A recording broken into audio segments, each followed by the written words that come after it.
Zdravo, moje ime je Tina, pozdravljeni v novo epizode Tinatova delavnica. Danes smo govorili o tem, kako napravite, da ne primejo bremza. Zdaj večina vas že verjetno ima disk bremza, kot na tom biciklne. Zgodi se pa naslednje, če bremza samo škripla, je to ponavadi zaradi mokrega.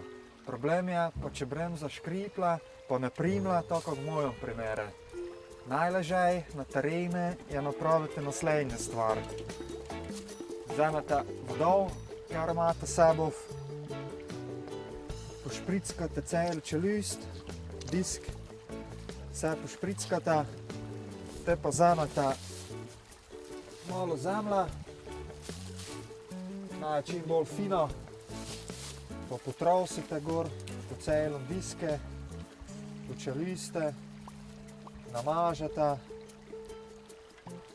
te pa za zadevo pobremzate.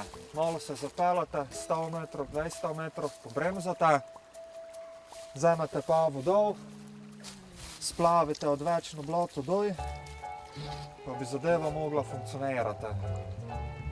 To je to za današnjo epizodo, se vidimo naslednjič.